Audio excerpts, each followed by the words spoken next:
네, 정치 현안에 대한 입장과 해법을 국회의원에게 직접 들어보는 파워 인터뷰. 이재명 대통령의 중국 방문으로 한중 관계가 전면 복원의 계기를 마련했다는 평가가 높습니다. 한중 정상회담의 성과와 과제는 무엇인지 전국 현안과 함께 살펴보도록 하겠습니다. 더불어민주당의 외교통이신 홍기원 의원을 모셨습니다. 홍 의원님 안녕하십니까? 안녕하세요. 반갑습니다. 네, 새해 복 많이 받으십시오. 네, 새해 복 많이 받으십시오. 네, 바로 이제 쟁점 사안부터 이제 살펴보도록 하겠습니다. 여야 쟁점 사안인데 여당은 일단 2차 특검법은 오는 15일 목요일 이제 처리할 방침을 세웠고 통일교 특검은 일단 야당과 협상을 해본다 이런 여지를 남겨둔 상황입니다. 반면에 이제 국민의힘은 공천 뇌물 특검법으로 맞불을 놓은 그런 상황이고 또 야권 연대 내일 오전에 이제 장동혁 대표와 이준석 대표가 오전에 회동 소식이 또 전해졌네요. 새해 첫 충돌이 될 특검 대결, 홍 의원님 좀 전반적으로 어떤 점을 짚고 싶으실까요? 예, 일단 우리 당 입장에서는 그 2차 특검법 그것은 오늘 법사위에서 통과가 됐고 15일 날 본회의 때 통과시키겠다는 방침인데요. 1차 특검이 수사를 잘 해서 여러 가지 성과를 내긴 했지만 아직도 미진한 부분들이 많다는 것이 중론입니다. 워낙 범죄 혐의가 많기 때문에 이 부분들을 세세하게 파헤치기 위해서는 2차 특검이 꼭 필요하다. 예를 들면 김건희 공천 개입 문제라든지 양평 고속도로 문제라든지 노상원 수천 문제라든지 등등 이러한 이슈들이 많이 남아있기 때문에 꼭 필요하다 그런 입장이고요. 통일교 특검법의 경우에는 오늘 새로 이제 임기를 시작한 한병더 원내대표께서 이 문제에 대해서는 야당과 좀 더 협의하겠다 그러한 입장을 밝혔거든요. 저 개인적으로는 이 통일교 특검법의 경우에 특정 종교와 정치권 간의 유착 문제지 않습니까?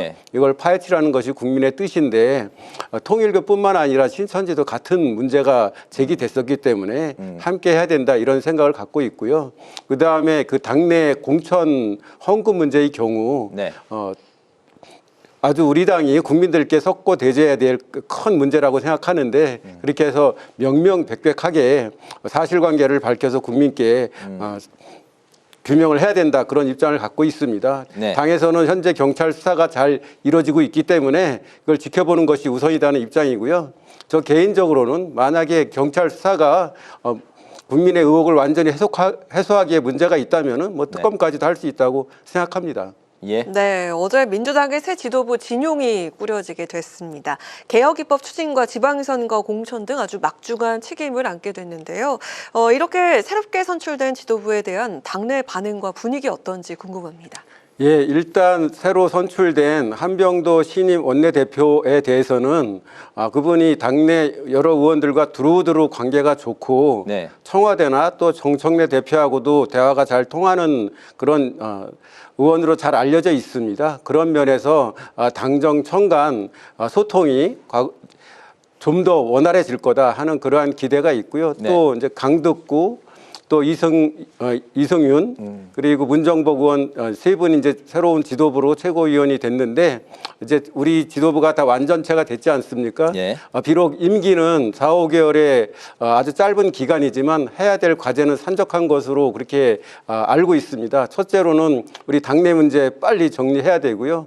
두 번째로는 아까 말씀드린 특검법들 설 명절 전에 처리를 해서 정치적인 좀 그런 부담을 덜어야 되고 설 명절 이후에는 지금 아주 어려운 민생경제 회복을 위해서 필요한 조치들 신속하게 또 해나가야 된다고 생각을 합니다. 이를 통해서 이번 6월 3일 지방선거에 우리가 승리를 해야 이재명 정부가 우리 국민을 위해 또 국가를 위해 제대로 일할 수 있는 그런 진영을 갖추지 않겠느냐 하는 기대를 갖고 있습니다. 네네, 알겠습니다. 외교 이야기를 좀 넘어가 보면 최근에 이재명 대통령이 중국을 방문해서 중국의 서열 1, 2, 3위를 모두 만났습니다. 특히 이제 시진핑 주석과 만나면서 여러 가지 이제 방중 외교 성과도 나오기도 했고 이것을 뒷받침하는 앞으로 이제 역할이 민주당을 포함해서 여러 가지 이제 또 국민이 주문하고 있는 그런 포인트인데요. 샤오미 셀카가 또 이제 많은 화제를 모았습니다. 한국에 왔을 때 이제 시진핑 주석이 이재명 대통령에게 이제 줬던 그 선물인데 전체적으로 이번 방중 어떤 장면을 가장 인상적으로 보셨습니까?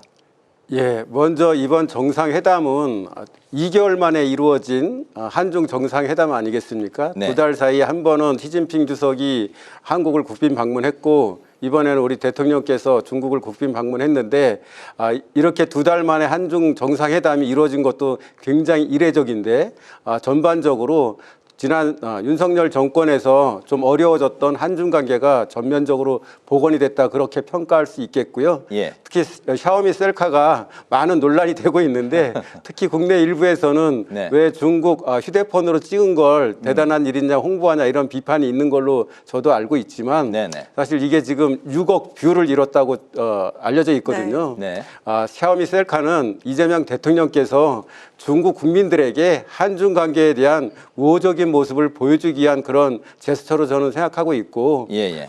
6억 뷰를 이뤘다는 것은 그만큼 큰 성공을 거뒀다. 한중 관계 개선에 굉장히 큰 역할을 한 공공외교의 아주 모범적인 사례다. 저는 그렇게 보고 있습니다. 네네. 그리고 그 한중 문화교류 문제가 그동안 계속 이슈가 되어 왔었는데 이번에 중국 측에서 시진핑 주석이 좀 긍정적인 얘기를 하지 않았습니까? 네. 예, 그런 면에서 상당히 앞으로 좀 우리 문화 콘텐츠가 중국 내에서 좀 더 활발하게 활동하는 데 큰 도움이 될 거라고 생각합니다. 보통 이제 핸드폰을 선물하면 신형을 선물하는데 이제 시진핑 주석이 구형을 선물했던 이유가 국내 전자회사의 콘텐츠가 들어가 있던 그 제품이었기 때문에 그런 또 깊은 선물했다는. 뜻까지 있었군요. 그래서 그걸 다시 들고 갔다 뭐 그런 예. 이야기가 전해졌습니다. 아무튼 이번에 잘한 일이라고 생각합니다. 네네. 시진핑 주석이 최근에 이제 언급한 걸 두고 해석이 분분한데 의원님 생각도 좀 들어보겠습니다.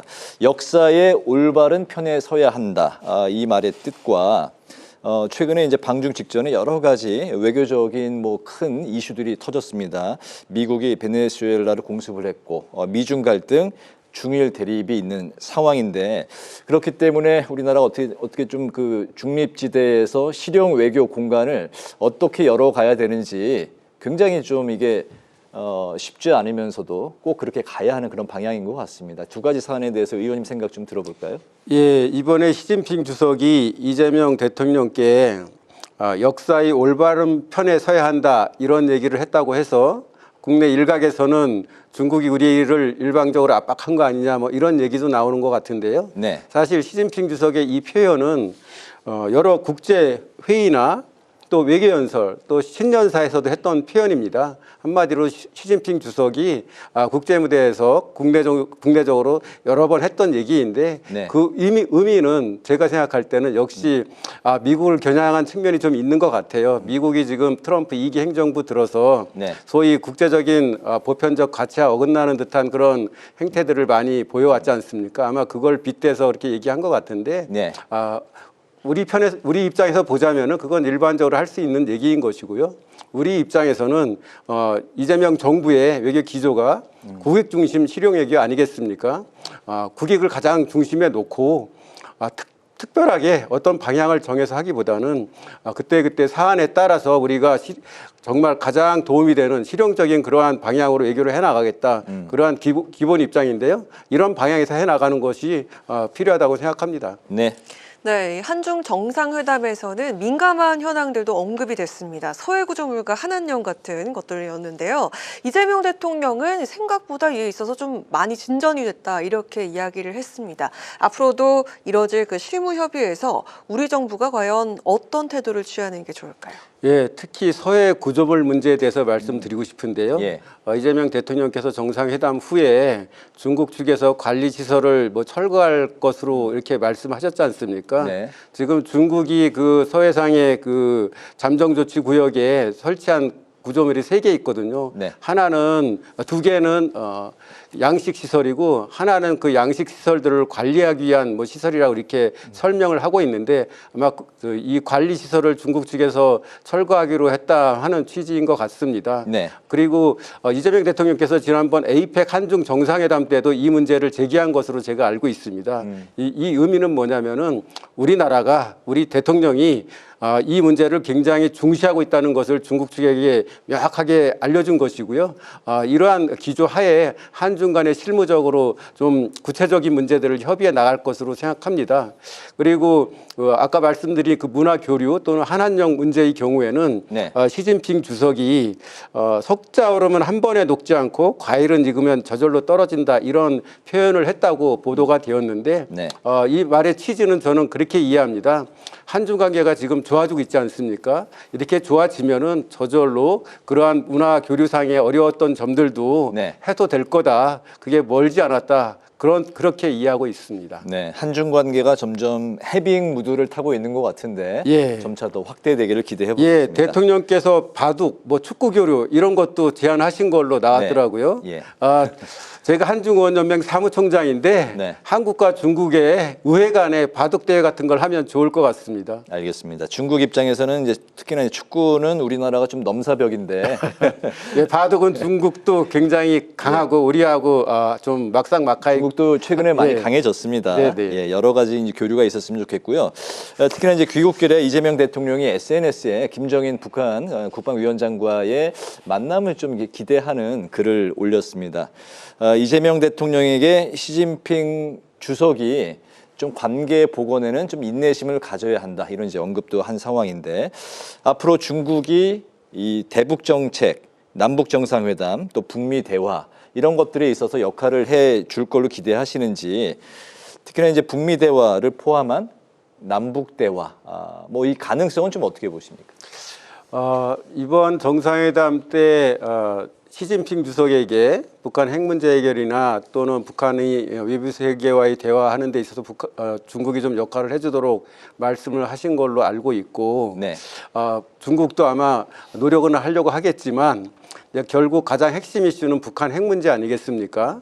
근데 북한 핵 문제는 중국이 북한에 영향을 미치기에는 한계가 있습니다. 결국은 미국과 북한이 풀어야 될 문제인데 다행스럽게도 트럼프 대통령이 취임 전서부터 그리고 또 에이펙 정상회의 참석차 한국에 왔을 때도 김정은과의 만남을 고대한다는 그런 얘기를 여러 차례 했거든요.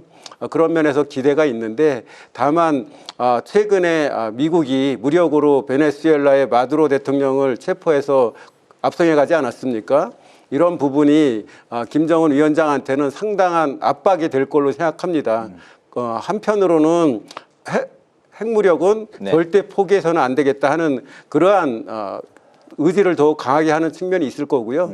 다만 트럼프 대통령이 김정은에 대해서 계속 우호적인 말을 하고 있는데 특히 이제 4월에 중국을 방문하겠다고 하고 있지 않습니까? 네. 제 생각으로는 그 전후에 북한과의 대화 문제가 어느 정도 좀 가시적으로 가부 간에 여부 간에 이런 방향이 나올 것 같고요. 결국 핵심은 2019년에 하노이 회담에서 그 딜이 깨졌잖아요. 예. 그 부분에 대해서 북한이나 또는 김정은이 굉장히 좀 서운해하고 네. 또 상처를 입었다고 생각하고 있기 때문에 이걸 극복할 정도의 방안을 미국이나 또 트럼프 대통령이 제시하느냐 여부가 결국 관건이 될 걸로 보입니다. 그렇군요. 네, 우리 정부의 그 대북 정책과 관련해서 외교부와 통일교의 갈등설이 통일부 간에 갈등설이 불거지기도 했습니다. 그런데 이게 뭐 주도권 다툼이다 아니면 동맹파와 자주파의 대립이다 같은 이런 말들도 있었고요. 근데 그런 가운데 정청래 대표는 한반도 평화 신전략위를 구성을 했습니다. 이 대북 정책을 놓고 감지된 부처 간의 이상 기류가 전체적으로 있는데 어떻게 좀 볼 수 있을까요? 저는 이상기류라는 표현에 대해서는 동의하기 어렵고요. 예. 통일부와 또 외교 안보 부처 간에 입장 차이가 있는 것은 분명합니다. 그것은 우리 외교통일위원회 때도 정동영 통일부 장관이나 또 조현 장관이 명확하게 그런 뜻을 표했거든요. 외교부는 아무래도 외교 관계, 특히 미국과의 관계 문제를 중시할 수밖에 없고 통일부는 또 정동영 장관은 특별히 북한과의 대화 재개 또 교류협력 재개에 굉장히 강한 의지를 보이고 있는데 이것은 부처의 성격상 너무나 당연하다고 생각하고요. 네. 이러한 의견 차이가 이제 외부로 노출된 거에 대해서 좀 문제 제기가 있을 수 있지만은 이 부분에 대해서 국민들의 판단도 받고 또 이런 과정을 거치면서 정부 내부의 그런 의견 조율도 이루어지면서 시간이 지남에 따라서 정부의 통일된 그 입장이 나올 것으로 생각합니다. 네네. 네. 최근에 정보통신망법 개정안이 국회를 통과했습니다. 여당 주도였는데 미국 국무부가 우려를 표명을 했습니다. 미국의 플랫폼 기업에 부정적인 영향을 줄 수 있고 표현의 자유를 약화시킬 수 있다. 이런 이제 우려인데 국민의힘은 외교 대참사다. 이렇게 또 그렇기 때문에 재논의를 해야 된다는 이제 그런 입장인데요. 이 사안을 외교적인 측면에서는 좀 어떻게 살펴봐야 될까요? 사실 이번에 국회에서 통과된 정보통신망법 개정안은 허위 조작 정보에 대한 금지나 처벌을 규정하고 있는 거거든요. 네. 잘 아시는 대로 지금 온라인상에서 허위 정보, 조작 정보 또는 딥페이크 이런 거로 인한 국민의 피해가 굉장히 크지 않습니까? 그거를 막기 위해서 법을 이제 통과시킨 건데요. 당연히 이게 온라인 플랫폼 상에서의 그런 행위들을 규제하는 거기 때문에 구글이라든지 페이스북이라든지 유튜브라든지 이러한 온라인 플랫폼 기업들을 갖고 있는 미국 정부 입장에서는 네. 우려가 있을 수 있죠. 그것은 뭐 얼마든지 제기될 수 있는 거라고 생각하고요. 네. 다만 이것을 무슨 외교 대참사다 이렇게 하는 것은 사실 우리 국내 정책의 자주권을 전혀 고려하지 않는 터무니없는 억지 주장이라고 생각하고요. 이 문제에 대해서는 법안이 공개됐을 때부터 미국 측에서 여러 가지 그 의견 제시가 있었고 일부는 미국 측의 의견을 반영해서 법안이 수정되기도 했었고 예. 또 앞으로도 이제 대화의 소지는 얼마든지 있는 겁니다. 그것은 정상적인 법안 처리 과정이고 또 외교 관계에 있어서 충분히 제기될 수 있는 사안이고 양국 간의 대화를 통해서 풀어가야 될 문제다. 저는 그렇게 생각합니다. 예. 네, 홍기원 의원께서는 외교통이십니다. 그래서 오늘 좀 외교적 관점에서 답변을 많이 들어보는 시간 가져봤는데요. 외교관 출신으로서 영사조력법 그리고 대미투자특별법 등 외교부의 입법은 또 물론이고 그 평택갑 지역이 보수 텃밭 지역으로 알고 있는데 여기서 또 재선에 성공하시면서 지역도 잘 챙기시는 것으로 알고 있습니다. 올해 목표하신 좀 각오나 의지 같은 걸 좀 저희가 들어볼 수 있을까요? 예, 그 영사조력법은 제가 캄보디아를 2차례 갔다 오면서 우리 국민 보호를 위해서 필요한 법을 개정하는 안을 낸 거고요. 네. 또 대미 전략투자법은 이번에 우리가 미국과 3,500억 불을 투자하기로 협력 의정서를 체결하지 않았습니까? 네. 그거를 이행하기 위한 특별법을 우리가 발의를 했는데 그 내용이 일부 좀 국회의 감시 감독이 좀 부족하거나 또는 미국 내에서 예를 들면 상호간세에 대해서 대법원이 위헌 판결을 내릴 가능성 이런 것까지 고려해서 법이 만들어져야 되는데 그런 게 좀 부족한 것 같아서 제가 보완하는 법을 발의한 거고요. 지역 관련해서는 사실 굉장히 현안이 많습니다. 작년에는 내란, 계엄 또 이걸 극복하고 또 대선 치르고 하면서 그쪽 문제에 많이 집중할 수밖에 없었는데 올해에는 가장 중요한 게 이제 평택지원특별법이라고 있습니다. 평택을 위해서 만든 특별법인데 그게 네. 올해 말에 지금 일몰되도록 돼 있거든요. 네. 그래서 그거를 4년간 연장하는 법을 제가 작년에 발의했는데 이게 꼭 통과될 수 있도록 노력을 해야 되고 또 우리 이재명 정부의 국정 과제 중에 하나가 평택 지제역에 GTX AC 노선을 연장하는 안이 들어 있습니다. 이거를 좀 구체적으로 가시적인 성과를 낼 수 있도록 노력을 해야 되고요. 네. 또 카이스트 평택 캠퍼스를 설립하기 위해서 지금 양쪽 간에 일이 진행되고 있습니다. 지금 설계 작업 중에 있는데 이것도 빠른 시간 내에 캠퍼스가 개강할 수 있도록 노력해야 되고 하는 현안들이 있습니다. 이런 현안들이 구체적인 성과를 거둘 수 있도록 또 노력하려고 합니다. 알겠습니다.